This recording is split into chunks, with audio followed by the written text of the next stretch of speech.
नमल। अंधेरा आहिस्ता आहिस्ता छोटे बागीचे वाले घर और उस कॉलोनी को निकल चुका था। नौशरवान कार अपनी कहीं दूर खड़ी करके उस कॉलोनी के एक दरख्त की ओट में खड़ा था। बिजली गई हुई थी, सारी गली सुनसान अंधेरे में डूबी थी। कहीं इक्का दुक्का यूपीएस के एनर्जी सेवर चल रहे थे, बाकी गुप अंधेरा था, जिसके बायस पीकैप पहने खड़े नौशरवान का चेहरा दूर से साफ दिखाई न देता था।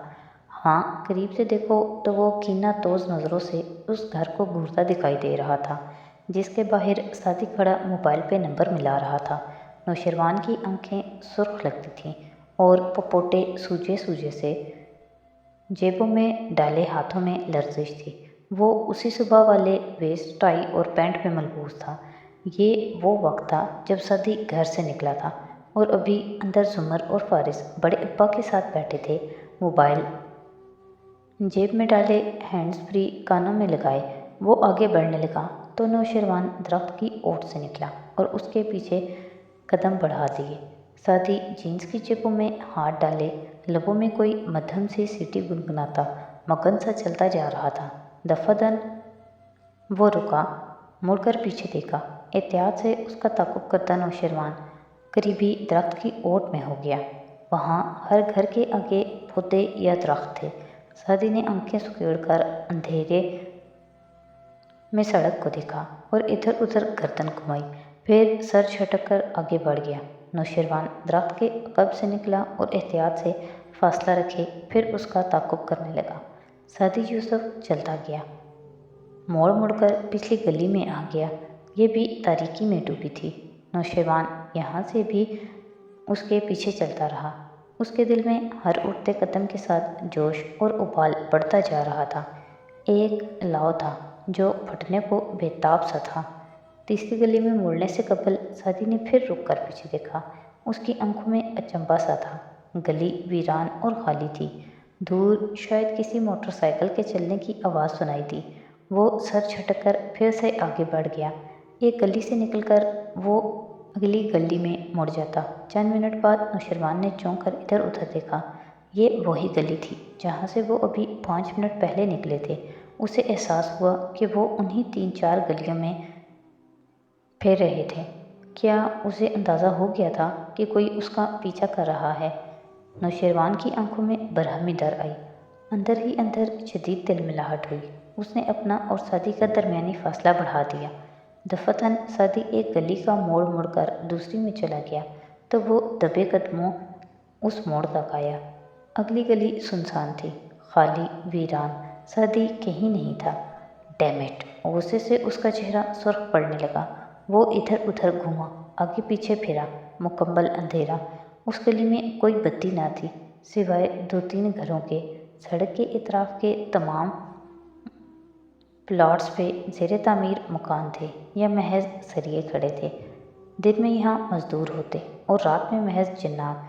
नौशरवान उस अगली गली की चौड़ी सड़क के वस्त में खड़ा शदीद झुंझलाहट से आगे पीछे एक एक घर में झांक रहा था। वो कहाँ गया? उसने पूरी गली अबूर की। अंधेरे के बावजूद इतराफ में वो इतना देख सकता था कि सादी उधर नहीं था। दूर कहीं राहगीर बोलते गुजर रहे थे। 2-4 गलियां छोड़कर सड़क से ट्रैफिक की आवाज़ भी आ रही थी।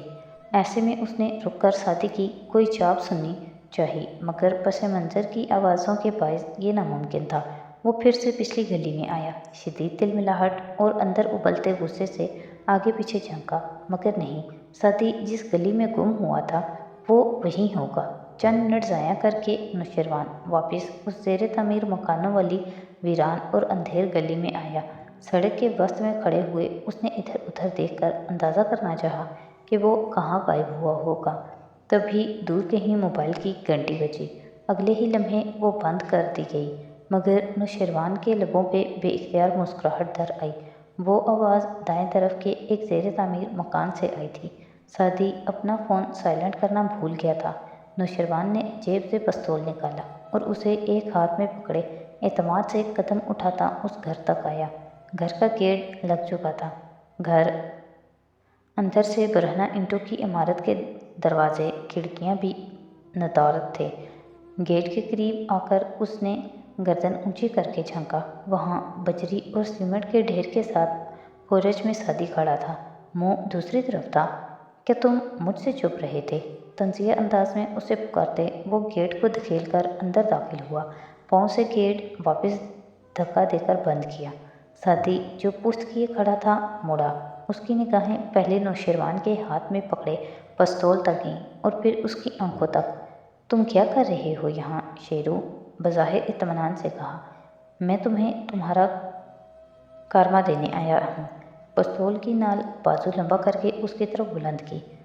सफ़ेद टी शर्ट में मलबूस छोटे कट्टे घुंघराले बालों वाला लड़का उदासी से मुस्कुराया। मैंने कभी किसी की जान नहीं ली। मेरा कर्मा मुझे गोली के ज़रिए देने आए हो? तुम इसी काबिल हो। उस पे पिस्तौल ताने नौशेरवान की आंखों से शरारे फूट रहे थे।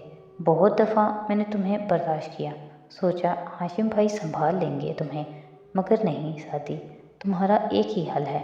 इसके अलावा तुम किसी और तरीके से हमारी ज़िंदगी से नहीं निकलोगे। तुम वाकई मुझे मारने आए हो? आबरू उठाकर हल्की मुस्कुराहट के साथ उसने ताज्जुब का इजहार किया। उसे मालूम था शेरू कभी उस पर गोली नहीं चला सकता। शेरू उसका दोस्त रहा था। हाँ, ताकि तुम मुझे मज़ीद नुकसान ना दो।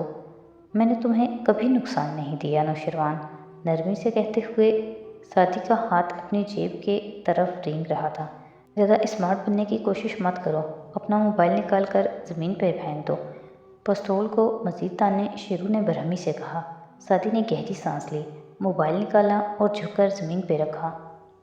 जुमर की कॉल आ रही थी, मगर वो सीधा हो गया। उसने सोचा काश उसका पेन कैमरा उसकी फ्रंट पॉकेट में होता, मगर वो भी उसके पास नहीं था।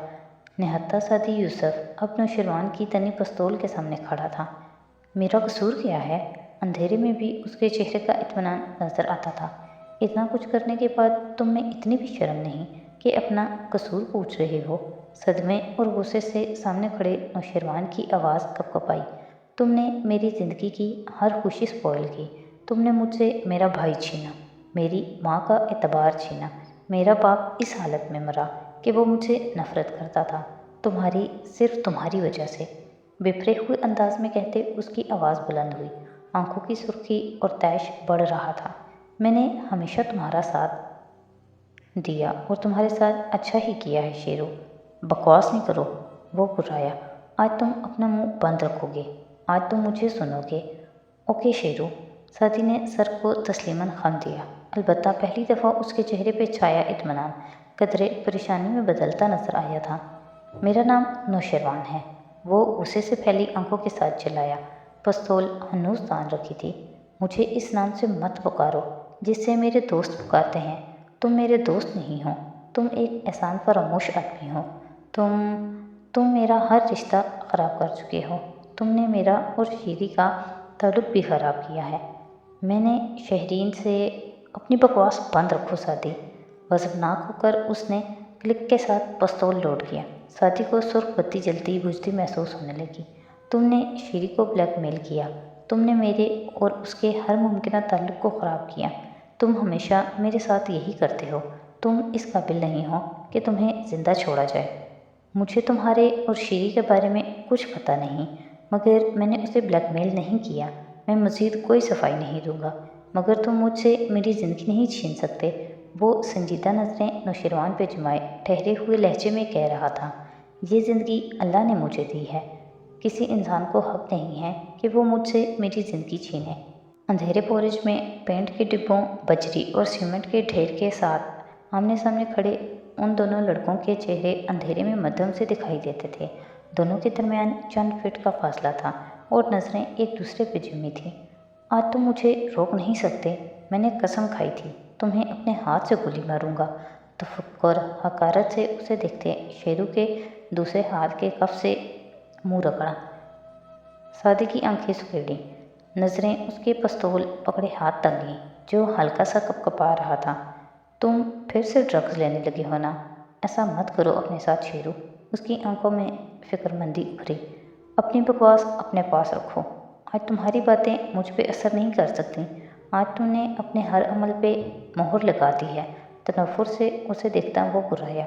آج تم نے میرے خاندان کو دھمکایا ہے، میرے بھائی کو دھمکایا ہے۔ میں تمہیں عبرت کی مثال بنا دوں گا۔ اس کے چہرے پہ پسینہ آ رہا تھا۔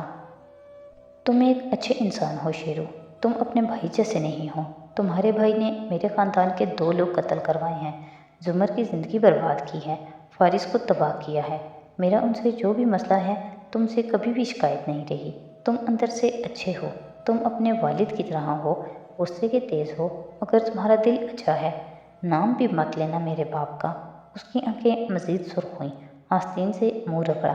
دیکھو، جو صبح میں نے تمہیں کہا، غصے میں کہا۔ آئی ایم سوری نوشیروان، مجھے یہ نہیں کہنا چاہیے تھا۔ وہ محتاط نظروں سے اس کے پستول کو دیکھتا اسے ٹھنڈا کرنے کی کوشش کر رہا تھا۔ رات کا اندھیرا ان دونوں کے گرد مزید محیب ہوتا جا رہا تھا۔ تمہاری معذرت کی مجھے ضرورت نہیں ہے، نفرت سے اسے گھورتے شیرو نے دائیں طرف تھوکا۔ دیکھو، تم میرے مسلمان بھائی ہو، مجھے مارنا چاہتے ہو، مار دو۔ تم اگر مجھ پہ ہاتھ اٹھاؤ گے، میں تب بھی تم پہ ہاتھ نہیں اٹھاؤں گا۔ تم پوائنٹ بلینک پہ مجھے شوٹ کر کے چلے جاؤ، کوئی یہاں نہیں ہے۔ مگر شیرو، اللہ دیکھ رہا ہے، اللہ تمہیں کبھی یہ منظر بھولنے نہیں دے گا۔ قتل بہت بڑا گلٹ ہے، اتنا بوجھ تم پوری زندگی کیسے اٹھاؤ گے؟ دیکھو شیرو، تم رسان سے چونکنے کے انداز میں وہ سمجھاتے ہوئے کہے جا رہا تھا، مگر نوشیروان نے ٹریگر دبا دیا۔ سائلنسر نے آواز دبا لی۔ کلک ہوا، ایک گولی شعلے کی لپیٹیں لیے نکلی اور سادی کے پیٹ میں بے بس ہو گئی۔ خون کا فوارہ پھوٹا، وہ بے اختیار آگے کو جھکا، پیٹ پہ ہاتھ رکھے بے یقینی صدمے سے پھیلی آنکھوں سے نوشیروان کو دیکھا۔ میں نے تمہیں بچانے کے لیے کچھ نہیں کیا۔ تمہارے ڈیڈ فکر مند تھے نوشیروان، تمہیں نیچے جا کر ان کے بیٹے کی شادی کی مبارکباد دینی چاہیے۔ شعلہ بار نظروں سے اسے گھورتے نوشیروان نے تنے بازوؤں کے ساتھ دوبارہ ٹریگر دبایا۔ دوسری گولی اس کے کندھے میں جا لگی، وہ دوہرا ہو کے گھٹنوں کے بل زمین پہ جا لڑکا۔ درد اتنا شدید تھا، اس کے لبوں سے کراہیں نکلنے لگی۔ میں نے تمہیں ایک کہانی سنانی تھی نوشیروان، میں ایک لڑکے کو جانتا ہوں جس کا باپ اسکول ٹیچر تھا۔ تکلیف سے چہرہ سفید پڑتا جا رہا تھا اور سفید شرٹ بھی سرخ ہوتی جا رہی تھی۔ نوشیروان قدم قدم چلتا قریب آیا۔ میں نے کہا، مجھے شیرو مت کہو، میرا نام۔ اس نے بوٹ سے سادی کے منہ پہ ٹھوکر ماری، وہ کمر کے بل زمین پہ گرا۔ نوشیروان ہے، حقارت سے کہتے اس کے ساتھ کھڑے گردن جھکائے اس نے سادی کو دیکھا۔ وہ تیزی سے بہتے خون کے ساتھ زمین پہ گرا پڑا تھا، بوٹ جہاں پہ لگا تھا وہاں منہ سے خون رسنے لگا۔ درد بے حد شدید تھا، اس کا جسم جل رہا تھا، وہ کرانا چاہ رہا تھا مگر آواز نہیں نکل رہی تھی۔ سفید پڑتے چہرے اور بند ہوتی آنکھوں کے ساتھ اس نے اپنے سر پہ کھڑے نوشیروان کو دیکھا۔ وہ ہاتھ جھکائے ابھی تک اس پہ پستول تانے ہوئے تھا۔ اس کے بعد ڈیڈ مجھے کیا سمجھتے ہوں گے؟ صرف اپنا بیٹا۔ یہ میرے باپ کے لیے تھا، اور یہ اس نے دوسرے بازو سے منہ رگڑتے اس کی طرف پستول تانے ٹریگر دبایا دیا۔ گولیاں کہاں لگیں؟ نوشیروان کی آنکھوں کے آگے منشیات کے باعث بار بار چھاتے غبار نے ٹھیک سے معلوم نہ ہونے دیا۔ سادی کی ٹانگ خون میں بھیگتی دکھائی دے رہی تھی، اور یہ شیری کے لیے، اس نے لڑکھڑاتی آواز میں چلا کر کہا۔ نیچے گرے سادی کی آنکھیں بند ہو رہی تھیں، درد اس کے دل تک کو کاٹ رہا تھا۔ اللہ، اس نے شدید تکلیف کے باعث بولا نہیں جا رہا تھا۔ اللہ تم سے حساب لے گا۔ اس کی پلکیں بھاری ہو رہی تھیں، آنکھوں کے آگے اندھیرا چھا رہا تھا۔ سر پہ کھڑا نوشیروان دھندلا رہا تھا، مجھے اس کی پرواہ بھی نہیں ہے۔ شدید نفرت سے اسے دیکھتے شیرو نے بوٹ سے اس کے سر کو ٹھوکر ماری۔ سادی کا زخمی چہرہ پرے لڑک گیا۔ تم اسی قابل ہو۔ اس نے بوٹ سے اس کے وجود کو چند اور ٹھوکریں ماری۔ کتنی اور کدھر؟ حساب کتاب کھو گیا تھا۔ بالآخر تھک کر وہ رکا اور ادھر ادھر دیکھا۔ وہ اندھیرے پورش میں کھڑا تھا، اس کے قدموں میں خون لت پت سادی گرا پڑا تھا۔ آگاہی اس کے دماغ کو چڑھی کوکین ہرن کرنے لگی۔ وہ تیزی سے جھکا، سادی کا موبائل اٹھایا جس پہ خون کے محض چند قطرے لگے تھے، اور اسے جیب میں ڈالے مڑ گیا۔ اب اسے جلدی سے یہاں سے نکلنا تھا۔ تبھی